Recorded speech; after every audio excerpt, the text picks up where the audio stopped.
수감자 자녀를 위한 가족 접견실이 여주교도소에 만들어졌습니다.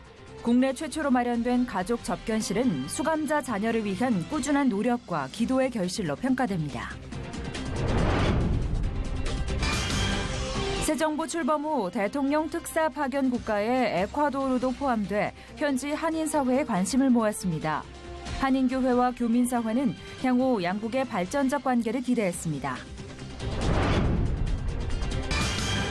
문재인 대통령이 국가인권위원회에 권고 수용률을 높일 것을 지시했습니다. 이로써 포괄적 차별금지법 제정에도 압박 수위가 높아질 것으로 예상됩니다.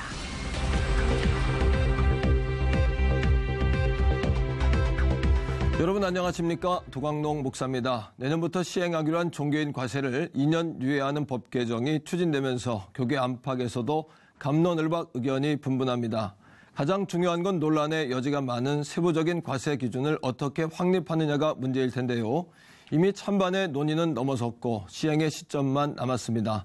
이제는 소모적인 논쟁보다 그 다음 과정을 어떻게 마련해야 할지 발전적인 의견들이 모아져야겠습니다. 첫 순서로 교계 뉴스부터 전해드립니다. 수감자 자녀를 위한 아동 친화적 가족 접견실이 국내 최초로 여주 교도소에 생겼습니다. 그 배경에는 수감자 자녀들에게 부모의 따뜻한 품을 돌려주기 위한 꾸준한 노력과 기도가 있었습니다. 김보림 기자가 취재했습니다. 딱딱했던 잿빛 공간이 따뜻하고 가족적인 공간으로 탈바꿈했습니다. 동화책과 인형 등의 소품은 아이들을 위한 공간의 안성맞춤입니다. 수감자 자녀와 부모가 집과 같은 공간 속에서 지속적으로 만남을 가질 수 있게 하기 위한 간절한 기도가 이루어진 것입니다.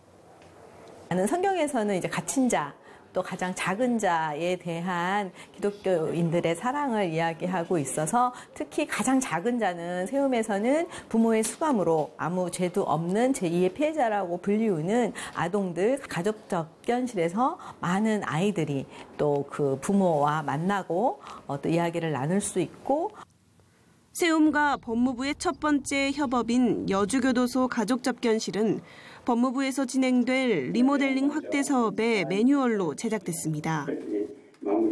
여주교도소가 처음으로 사업에 동참함으로써 전국의 교정시설로도 확대될 수 있는 가능성이 열린 셈입니다.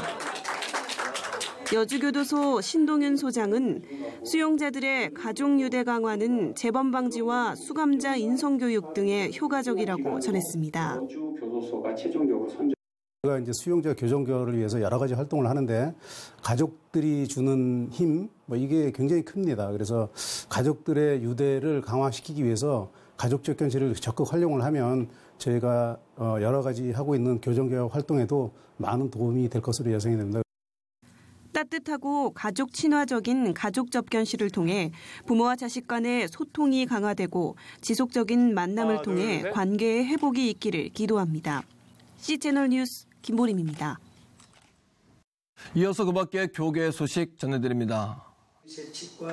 대한예수교장로회 통합총회 제102회기 목사 부총회장 후보로 동부제일교회 임은빈 목사와 평촌교회 리명성 목사, 비전교회 정도출 목사, 광진교회 민경설 목사, 하이기쁨교회 조병호 목사 등 5명이 확정됐습니다.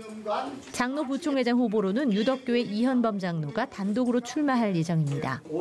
총회 선거관리위원회는 오는 7월 13일 후보 등록을 시작으로 9월 선거까지 총 7번의 소견 발표를 진행할 것이며 일정은 추후 통보할 예정이라고 밝혔습니다.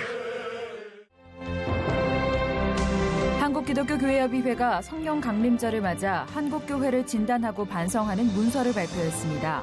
교회의 공공성을 훼손하고 기득권을 당연히 한 죄 등 12가지 과오에 대한 회개와 성찰이 담겼습니다. 한국교회 언론회는 인천지방법원 이모 판사가 군형법 제92조 6에 대해 위헌 심판 청구를 한 사실이 헌재의 위상을 무시하고 신뢰를 떨어뜨리는 행위라며 강력 비판했습니다. 기독교윤리실천운동이 김진표 청와대 국정기획자문위원장이 종교인 과세 2년 유예를 시사한 것과 관련해 반대 입장을 밝혔습니다. 기윤실은 헌법 원칙에 종교인도 예외가 될 수 없으며 지금이라도 과세 기준을 상세하게 만들어 시행해야 한다고 주장했습니다. 대한이수구장로회 통합전북노회가 한일 장신대에 발전기금 1,000만 원을 쾌척했습니다.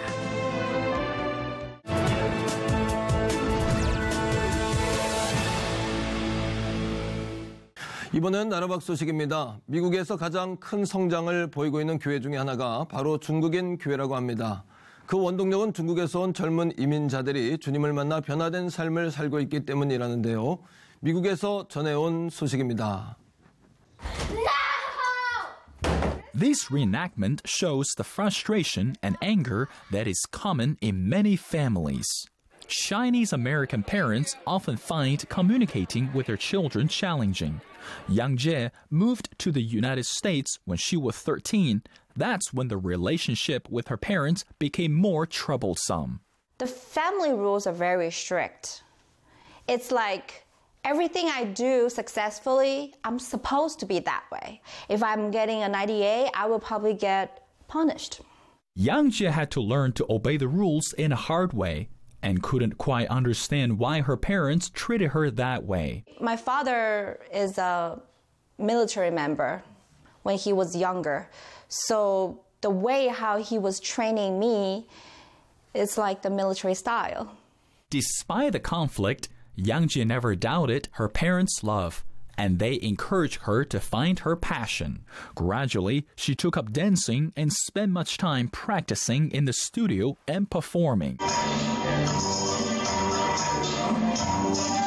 The biggest motivation for me to work really hard to get into the advanced class and to wear the most beautiful costume in the whole dance school. And later on, when I start to go on stage and to perform the numbers, the flowers, the big applauses, and what audience say about us became really attractive to us. Life was good and she fell in love with Paul. Yang Jie placed the same expectation of perfection on Paul as her parents placed on her. Soon, everything changed and their relationship broke apart. Both of us weren't talking to each other. We were mad at each other and I was waiting for her to apologize to me first. It was painful. Their marriage and family life were about to collapse. Their daughter, Crystal, was traumatized by the constant fighting and arguments. I get really kind of mad and kind of sad at the same time because the mad part is I don't think my dad should treat my mom like that. In the midst of the trouble and the uncertainty, Yang Jie and Paul began to attend local Chinese church services. The pastor showed them and the other young couples how to build a strong and stable family in God's way. And there's always new people coming in. There's always people who are looking for a community to belong in and looking for people that they can connect with. And I think as a church, we have an opportunity to reach out to them with the gospel and to introduce them to Christ, many of them who've never been part of a church before or even picked up a Bible before, and just help connect with them and help them to know Jesus. In 2016, the United States granted almost 41,000 immigrant visas to mainland-born Chinese citizens. And a number of Chinese churches in the United States grew from 1,200 in 2006 to 1,600 by 2011.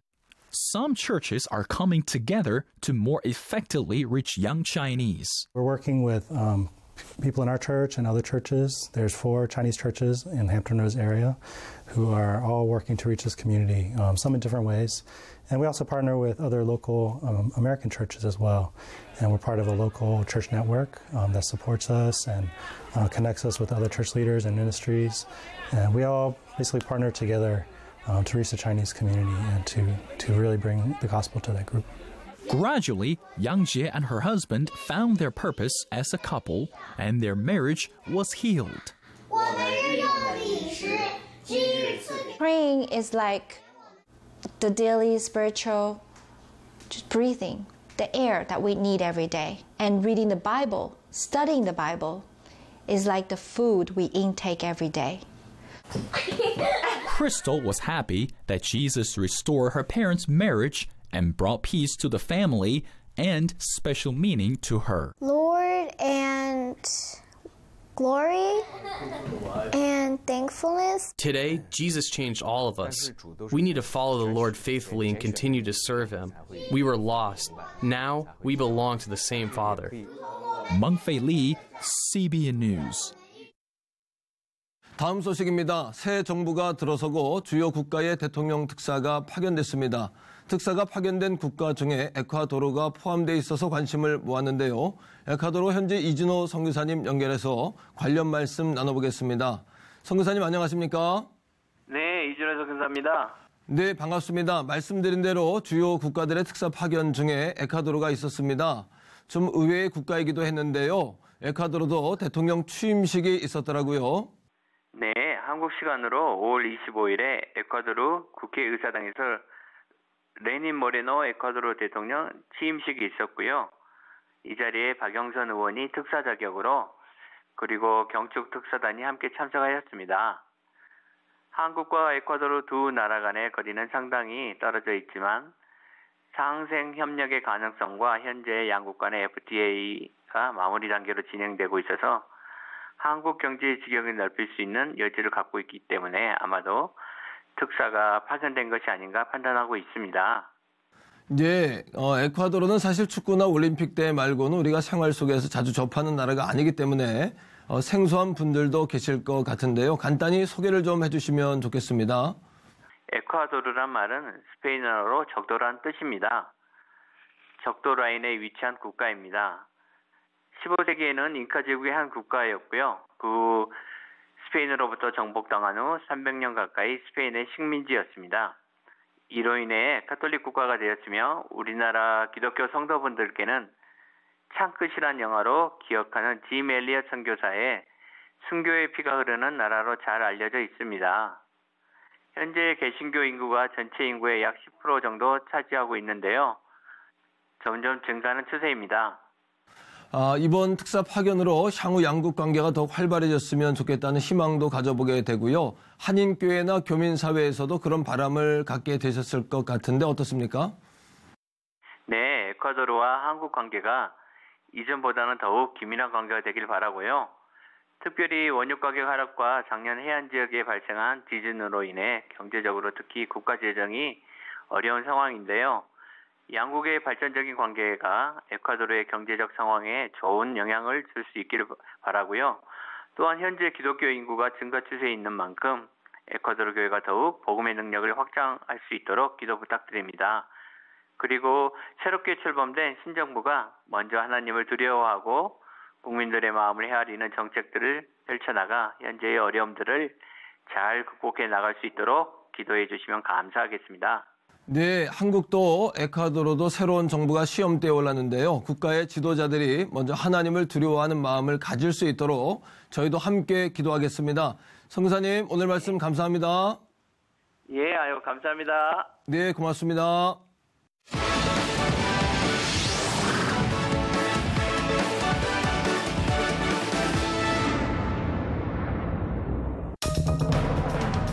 지난 25일 문재인 대통령이 국가인권위원회 권고의 수용률을 높일 것을 지시한 가운데 군형법 92조의 6폐지와 차별금지법 제정 문제가 다시 뜨거운 감자가 됐습니다.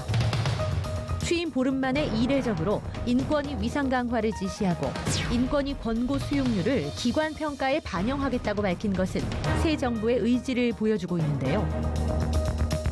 포괄적 차별금지법의 내용과 파장, 하나님의 법, 세상의 법에서 알아봅니다. 하나님의 법, 세상의 법, 이태희 변호사님 나오셨습니다. 변호사님 안녕하십니까? 네, 안녕하세요. 네. 앞서 이제 내용에서 보신 대로 문재인 대통령께서 이제 국가인권위원회 권고의 수용률을 높여라 이렇게 이제 지시하셨는데요. 어떤 내용입니까, 변호사님? 네, 일단 그 국가인권위원회의 위상을 한층 더 강화시키려는 그런 어떤 목적으로 보입니다. 그래서 국가인권위원회에 제기된 이런 여러 인권적인 문제에 대해서 권고 그 수용률 수용률을 훨씬 높임으로 해서 네. 국가인권위원회의 힘을 더 강화시키려는 그런 목적으로 보이고요. 네. 그래서 이번에 저도 신문 보도를 보니까 네. 국가인권위원회 그런 어떤 제기되어 있는 이슈들, 이런 권고 문제들 이런 것들을 직접 대통령에게 주기적으로 보고하도록 그렇게 또 지침을 하신 걸로 보이고요. 또 각 부처별로 네. 국가인권위원회 권고 수용률에 따라서 그것을 인사 지침에 또 활용하겠다라는 것을 좀 검토하는 그런 모습도 좀 보이고 있는 상황입니다. 네. 이제 국가인권위원회 위상인 전과는 이제 확연히 달라진 건데 무게가 이제 더해졌다 그럴까요? 네. 전에는 이제 참고하는 내용 정도로 알고 있었는데 변화가 이제 큰 거네요, 그죠? 변호사님? 그렇죠. 아무래도 위상이 더 강화가 되는 것이고 그렇죠. 힘이 예. 더 강해진다고 볼 수가 있겠죠. 네, 네. 그렇군요. 이번에 이제 부각되는 문제는 그렇다면 이제 군형법 92조 6 폐지 관련 문제가 네. 이제 아마 주요한 이슈로 다뤄질 것 같고 또 하나는 이제 차별금지법 제정. 뭐 이런 문제들이 이슈로 다뤄질 것 같은데 어떤 내용입니까, 변호사님? 일단 군형법 92조 6항 같은 경우는 그렇죠.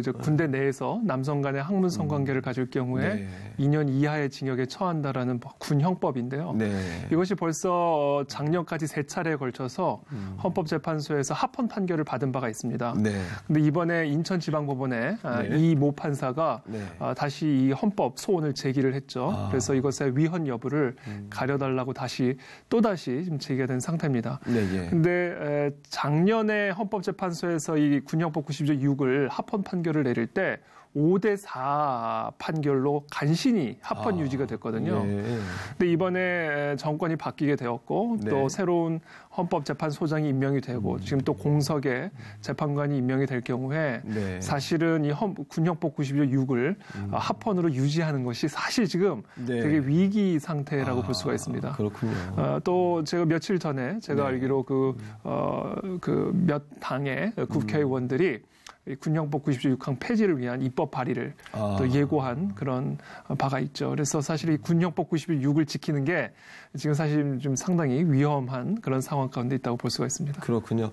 또 이런 상황이다 보니까 포괄적 또 차별금지법 이런 것들이 다시 이렇게 부각이 되고 있는데 이런 내용은 이제 어떻게 우리가 이해하면 되겠습니까? 이제 차별금지법은 수차례 걸쳐서 사실 이것을 계속해서 통과를 시키려고 국회에서 또 정부 발의로 사실은 노력을 해왔는데 지난 수년간 우리 한국교회가 사실 앞장서서 이 차별금지법 제정을 막아왔죠. 근데 이번에 다시 그것을 좀 탄력을 받아서 이 차별금지법 제정을 어떻게 해서든 지금 통과시키려고 하는 그런 분위기가 지금 이어져 가고 있습니다. 특별히 국가인권위원회 위상이 강화되면서 사실 이 국가인권위원회 법을 사실은 더 강력하게 민사상, 형사상 처벌할 수 있게끔 만든 게 차별금지법이거든요. 그래서 지금 국가인권위원회가 지금 이렇게 위상이 강화되고 또 군형법 92조 6항이 폐지가 되고 그다음에 차별금지법이 제정이 되면 앞으로 우리나라에서 이 동성애 문제는 사실 상당히 어려운 상황에 빠지게 될 수밖에 없고 특별히 어떻게 보면 이 동성애뿐만 아니라 기본적으로 우리 성경적인 가치관과 세계관을 지키려고 하는 많은 그리스도인들과 교회가 사실은 역차별을 당할 수 있는 그런 우려가 지금 일어나고 있습니다. 이번에 이제 대만에서 아시아 국가로는 처음으로 동성 혼이 합법이 됐잖아요. 이런 것들이 영향을 줄 수 있을 것 같은데 어떻게 보십니까? 그렇죠. 아무래도 아시아 최초로 지금 대만에서 동성 결혼이 합법화됐기 때문에 이제 그 흐름이 서구 국가에서 넘어서 이제 아시아로까지 완전히 들어온 셈이거든요. 그래서 이제 대만이 처음으로 이제 그렇게 됐고 이제 앞으로 이제 일본, 대한민국도 사실은 쉽지 않은 그런 흐름 가운데 있는 거죠. 근데 이제 좀 차이라고 한다면 대만이나 일본 같은 경우는 아무래도 이 기독교 교회가 한국처럼 강하지가 않기 때문에 사실 대한민국이 한국 교회만 이 부분에 대해서 경각심을 갖고 올바른 목소리를 정계, 우리 특별히 대통령을 비롯한 국회의원들에게 강력한 목소리를 낸다면 대한민국만큼은 저는 이 부분을 막아낼 수 있다고 저는 믿습니다. 사실 요즘에 이제 인권이 주요 이슈인데요. 이제 여러 가지 측면으로 볼 수 있겠지만 성경적인 관점으로 볼 때에 우리 예수님도 세리나 창기 또는 이제 과부나 어린 아이들의 늘 곁에 계셨고 또 심지어는 예수님을 공격할 때 먹기를 즐겨하는 자다. 뭐 이런 이제 공격도 있었잖아요. 하지만 주님이 그들과 함께 하신 것은 그 영혼들을 불쌍히 여기시는 주님의 그 사랑의 긍휼함 그런 것들이 있다고 보고 또 한 측면으로는 그렇다고 창기나 세리에 하는 일들을 동조하거나 그것들을 인정하는 부분은 그렇죠. 아니라고 봐야 되지 않습니까? 그렇죠. 이제 우리 기독교인들이 이런 부분에서 기독교 세계관이나 가치관들이 굉장히 중요할 것 같은데 좀 분명한 구분이 기독교인들에게 필요하지 않나. 맞습니다. 이런 생각도 듭니다. 어떻게 보십니까? 일단 인권이라는 개념이 오늘날 그렇습니다. 사실은 상당히 예. 키 이슈가 되어 있잖아요. 그렇죠. 예. 사실 인권이라는 단어의 준말이 인간의 권리거든요. 아, 인간의 권리. 그렇죠. 인간의 권리라는 개념은 언제나 어떤 특정한 윤리관을 토대로 하고 있습니다. 예. 그러니까 인간이 누릴 수 있는 권리의 한계가 어디까지냐라는 예. 특정한 윤리관을 기초로 하고 있거든요. 예, 예. 사실 오늘날 이 세상에서 말하는 인간의 권리 개념은 절대적인 윤리 기준이 없이 모든 네. 옳고 그름의 기준을 사람이 정한다, 맞습니다. 내가 정한다라는 관점에 그렇죠. 토대를 두고 있습니다. 그래서 내가 원하는 대로, 내가 하고 싶은 대로 하는 것을 막거나 제한을 하게 되면 인권 침해로 간주를 해버리게 되거든요. 예. 그래서 오늘날 이 세상에서 말하는 인권이라는 개념이 사실은 어떤 윤리관을 허무는 그런 사실은 전략으로 또 열매로 나타나는 경우들이 많이 있어요. 항상 그런 건 아니지만. 그래서 그런 의미에서 이 동성애 문제도 사실은 연계가 되어 있거든요. 내가 하고 싶은데 그것을 왜 윤리적으로 판단을 해서 나의 마음을, 감정을 상하게 하느냐. 그것이 인권의 침해다라고 이야기를 하는 거거든요. 그래서 저희 우리 기독교인들은 오늘날 이 세상에서 말하는 인권의 개념이 무조건적으로 옳은 개념이 아니고 성경적인 관점에서 봤을 때 오히려 하나님이 정하신 창조 질서와 절대적인 기준을 허무는 어떤 그런 개념으로 사용되고 있다는 것을 좀 깨닫고 맞습니다. 사실은 경각심을 갖고 이 인권 이슈들을 좀 바라볼 필요가 있다고 저는 생각합니다. 지금까지 이제 기독교계의 입장은 또 충분히 많이 전달이 됐고 전달하는 중이라고 생각하고요. 더 중요한 것은 이런 상황 가운데 우리가 다음 스텝으로 어떻게 준비해 갈 것인가 이것이 더 중요할 거라고 생각이 드는데 변호사님 생각은 어떠십니까? 네. 일단 이것을 계속해서 아직 여전히 많은 분들이 그리스도인들도 이 부분의 심각성에 대해서 잘 모르는 분들이 여전히 많이 있습니다. 그래서 맞습니다. 저도 계속 교회를 곳곳을 다니면서 이 부분에 대한 심각성을 계속해서 이야기를 나누고 있는데요. 먼저 우리 한국교회 많은 목사님들께서 일단 교회 지도자분들께서 본인들에게 맡겨진 양떼들에게 특별히 동성애, 또 인권, 또 차별금지법 이런 문제에 대해 성경적인 통찰력을 가질 수 있도록 도와줘야 되고요. 맞습니다. 그래서 그것을 정말 성경적인 또 방법으로 분명하게 우리 국회의원들과 또 대통령과 또 이런 또 사법가들에게 명확한 목소리를 전달을 해서 우리 한국 사회가 단순히 한국 교회만을 위한 것이 아니라 한국 사회를 위해서 올바른 결정들이 이루어져 갈 수 있도록 정말 힘을 좀 모아야 될 때라고 저는 생각합니다. 저는 귀한 말씀 감사하고요. 그 인권이라는 그 정의, 인간의 권리, 그것도 우리가 이제 선한 공공성, 공정성, 또 모든 사람의 지지, 또 사회를 우리가 올바르게 세워가는 그 범위 내에서 이것들이 이루어져야 되지 않나. 맞습니다. 이런 생각을 하게 되고요. 또 한 가지는 동성애나 차별금지법 이런 것들을 통해서 기독교를 약화시키려고 하는 전략이 있는 건 또 아닌가. 물론 당연히 있습니다. 그런 부분을 또 우리 기독교인들이 봐야 된다. 이런 생각이 들고 지금까지도 열심히 우리가 동성애나 이런 부분을 외쳤지만 더 많은 기독교인들이 깨어서 기도할 뿐 아니라 교회들마다 목회자 성도들이 한 목소리를 좀 내야 되겠다. 지켜내야 되겠다. 좀 적극성을 좀 가져야 되겠다. 이런 생각까지도 해보게 됩니다. 맞습니다. 변호사님 오늘 말씀 감사합니다. 고맙습니다.